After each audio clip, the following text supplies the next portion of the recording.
அனைவருக்கும் வணக்கம். இந்த பதிவில் எதை பற்றி பார்க்க போகிறோன்னு தெரிஞ்சுக்கிறதுக்கு முன்னாடி மறக்காமல் நம்ம சேனலை சப்ஸ்கிரைப் பண்ணிக்கோங்க. கூடவே பெல் பட்டனையும் கிளிக் பண்ணி ஆளுங்கிற ஆப்ஷனை கொடுத்துட்டிங்கன்னா நான் போடுற வீடியோ எல்லாமே மிஸ் ஆகாமல் நோட்டிஃபிகேஷனில் வந்துடும். இந்த பதிவு மிக முக்கியமான பதிவு அப்படின்னு சொல்லலாங்க. என்ன விஷயம் அப்படின்னு பார்த்தீங்கன்னா, இன்றைக்கி ஜூன் மாதத்தின் 2ஆம் தேதி ஞாயிற்றுக்கிழமை, வைகாசி மாதத்தின் 20ஆம் தேதி. இன்று ஒரு சிறப்பு உண்டு. அது என்ன அப்படின்னு பார்த்தீங்கன்னா, இன்று தேய்பிறை ஏகாதசி. வருஷத்தில் 24 ஏகாதசி திதிகள் வரும்.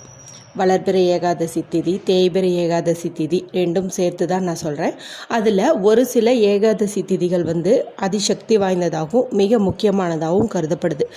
அந்த வகையில் பார்க்கும்போது இன்றைக்கி வரக்கூடிய இந்த ஏகாதசி திதியை நம்ம அபர ஏகாதசி திதி அப்படின்னு சொல்லுவோம். அதாவது நம்முடைய பாவங்களை எல்லாம் போக்கி கர்ம வினைகளை நீக்கி செல்வ செழிப்பை உண்டாக்கக்கூடிய ஒரு அற்புதமான நாள் அப்படின்னு சொல்லுவோம். இந்த நாளில் நிறைய பேர் பார்த்திங்கன்னா வீட்டில் முறைப்படி விரதம் இருந்து பெருமாள் கோவிலுக்கு சென்று வழிபாடு செய்வாங்க. இப்படி செய்யும்போது அவங்களுடைய கர்ம வினைகள் எல்லாம் தீரும் அப்படின்னு சொல்லுவாங்க. மேலும் முன்னோர் சாபம் நீங்குவதற்கு பரிகாரம் செய்வது, ஏழை எளியவங்களுக்கு உணவு வாங்கி கொடுக்கறது, தானம் செய்யறது, இதெல்லாம் பார்த்தீங்கன்னா செய்வாங்க. இப்படிப்பட்ட அற்புதமான இந்த அதிசக்தி வாய்ந்த நாளில் நம்முடைய வீட்டில் நிறைய செல்வ செழிப்பு உண்டாகணும், அதாவது பாவங்கள் எல்லாம் தொலைஞ்சு நிறைய பணம் சேரணும், நகை சேரணும் அப்படிங்கிறதுக்காக இன்னைக்கு ஒரு சிம்பிளான ஒரு பரிகாரத்தை நான் உங்களுக்கு சொல்லித்தர போகிறேன். இந்த வீடியோவில் உங்களுக்கு நான் 2 விதமான மெத்தட் சொல்லித்தரேன். 2ல் உங்களுக்கு எது செய்வதற்கு வசதிப்படுதோ அதை செஞ்சு பலனடையுங்க. ஏன்னா ஒன்று பார்த்திங்கன்னா, நம்முடைய வீட்டில் செய்யக்கூடிய பரிகாரம். இப்போ எல்லாருமே இன்றைக்கி ஞாயிற்றுக்கிழமை வீட்டில் தான் இருப்பாங்க அப்படின்னு சொல்ல முடியாது. எங்கேயாச்சும் வெளியில் கூட போயிருக்கலாம். இன்னும் சில பேர் ஊருக்கு போனவங்க இன்னும் சொந்த வீட்டுக்கு வராமல் கூட இருக்கலாம். அந்த மாதிரி இருக்கிறவங்களும் இந்த அற்புதமான நாளை பயன்படுத்திக்கணும் இல்லையா? அதனால் 2 விதமான பரிகாரங்களையும் சொல்கிறேன். சூழ்நிலைக்கு தகுந்த மாதிரி நீங்கள் அதை செலக்ட் பண்ணி செஞ்சுக்கோங்க. சரி, இதை யாரெல்லாம் செய்யலாம் அப்படின்னு பார்த்தீங்கன்னா, யாருக்கெல்லாம் வீட்டில் பணம் சேரவே மாட்டேங்குது, பணம் ஒரு பெரிய பிரச்சனையாகவே இருக்குதுன்னு நினைக்கிறீங்களோ அவங்கெல்லாம் செய்யலாம். மேலும் இப்போ நகைக்கடையில் அடமானம் வச்சிட்டோம், இன்னும் எங்களால் மீட்கவே முடிய மாட்டேங்குது, அதே சமயத்தில் நகை வாங்கலான்ட்டு நாங்கள் ஒரு முயற்சி பண்ணுறோம், ஆனால் அதில் ஏதாவது தடை வந்துட்டே இருக்குது, ஆபரண சேர்க்கை நடைபெற மாட்டேங்குது அப்படின்னு நினைக்கிறவங்களும் செய்யலாம். மேலும் ஆண்கள் பெண்கள் யார் வேண்டுமானாலும் இதை செய்யலாம். இன்றைக்கி வீட்டில் அசைவம் செய்யலை, சாப்பிடல அப்படின்னு நினைக்கிறவங்களும், பீரியட்ஸ் இல்லாமல் இருக்கிற பெண்களும் வீட்டு பூஜை அறையில் ஒரு தீபம் ஏற்றி வச்சுட்டு பூஜை அறையில் இந்த பரிகாரத்தை செய்யலாம். இல்லை பீரியட்ஸ் தொல்லையாக இருக்குது, வேறு ஏதாவது தீட்டில் சிக்கி இருக்கீங்க, வீட்டில் அசைவம் செஞ்சிட்டோம் அப்படின்னு நினைக்கிறவங்கெல்லாம் ஹாலில் உட்காந்து இந்த பரிகாரத்தை செய்யலாம். செய்வதற்கான நேரம் அப்படின்னு பார்த்திங்கன்னா, பெரும்பாலும் நேரம் அப்படின்னு நீங்கள் இன்றைக்கி ஒன்றும் பார்க்க தேவையில்லை. இருந்தாலும் ராகு காலம் யமகண்டம் மட்டும் நான் சொல்லிடுறேன். அந்த நேரத்தை மட்டும் நீங்கள் தவிர்த்துடுங்க.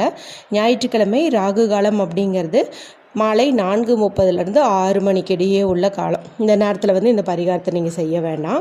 யமகண்டம் அப்படிங்கிறது பார்த்திங்கன்னா மதியம் 12 மணிலேருந்து 1:30 மணி வரைக்கும். இந்த நேரத்தையும் நீங்கள் தவிர்த்துடுங்க. 2 நேரத்தை தவிர வேறு எந்த நேரத்தில் வேணாலும் இந்த பரிகாரத்தை நீங்கள் செய்யுங்க. சரி, இப்போ தேவையான பொருட்களை எடுத்துகிட்டு அமைதியாக உட்காந்துக்கோங்க.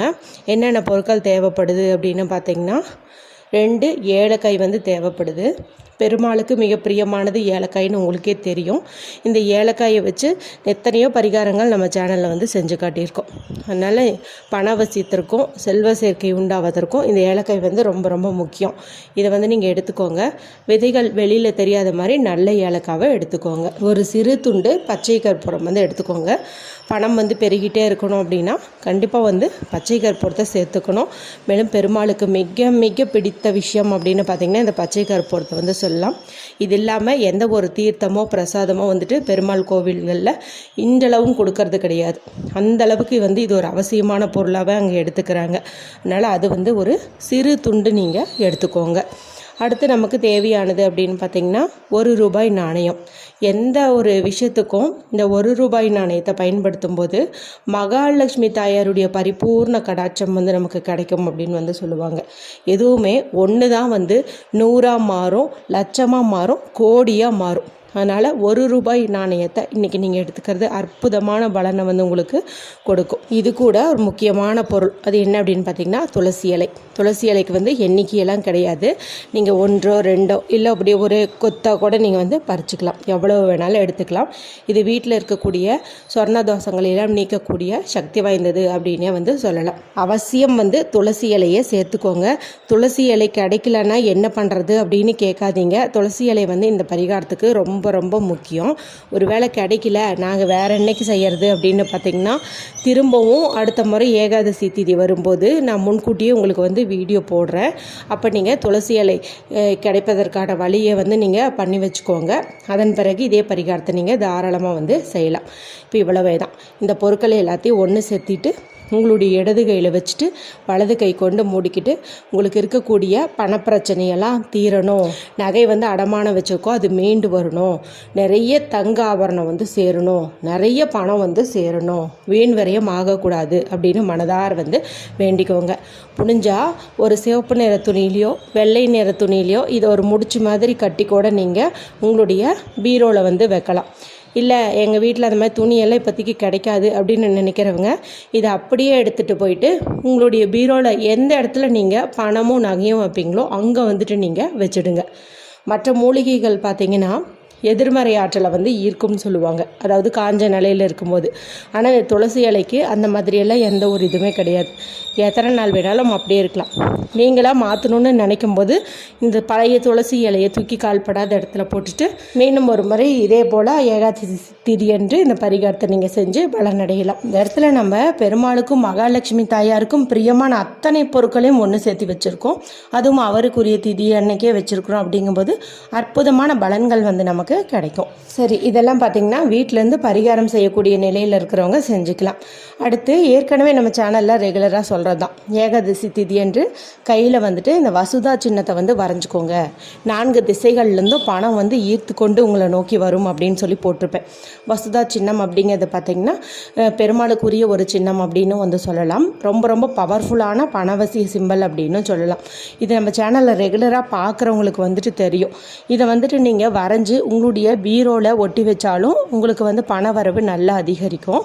இல்லைன்னா உங்களுடைய இடது கையில் இதை வந்துட்டு நீங்கள் வரைஞ்சிக்கோங்க. வரைகிறதுக்கு நீங்கள் சிவப்பு நிறத்தில் இங்கு வரக்கூடிய பேனா, ஸ்கெட்ச் பென்சில், மார்க்கர் இந்த 3ல் ஏதாவது ஒன்று எடுத்துகிட்டு இந்த வசுதா சின்னத்தை வந்து வரைஞ்சிக்கணும். இப்போ நான் ஸ்க்ரீனில் காட்டுறேன் பாருங்கள். இதுதான் ரொம்ப ரொம்ப சிம்பிள் தான். ஒரு ஸ்வஸ்திக் சின்னம் மாதிரி வந்துட்டு போட்டுக்கோங்க. போட்டுட்டு அந்த சின்னத்தினுடைய அந்த கார்னர் எல்லாம் நீங்கள் அப்படியே வளைவாக வந்துட்டு கொடுத்து ஜாயின் பண்ணி விட்டுருங்க. நடுவில் வந்துட்டு சக்கரம் போன்ற ஒரு அமைப்பை வந்துட்டு நீங்கள் 4 பக்கமும் வந்துட்டு வரைஞ்சிக்கணும். அவ்வளவே தான். இதுக்கு பேர் தான் வந்துட்டு வசுதா சின்னம் அப்படின்னு வந்து சொல்லுவோம். சக்கரம் வந்து எந்த அளவுக்கு வேகமாக சுழன்று வருமோ அந்த அளவுக்கு வேகமாக நம்மிடம் பணம் சேரும் அப்படிங்கிறதுக்காக தான் இந்த சின்னத்தை வந்து நம்ம வரைகிறோம். இந்த சின்னத்தை வந்துட்டு நீங்கள் உங்களுடைய இடது கையில் வந்துட்டு இன்றைக்கி நீங்கள் வரைஞ்சிக்கலாம். முடிஞ்ச அளவுக்கு எத்தனை முறை பார்க்க முடியுமோ அத்தனை முறை பார்க்கலாம். நடுவில் அழிஞ்சிடுச்சு அப்படின்னா கூட இன்னொரு முறை வந்து வரைஞ்சிக்கோங்க.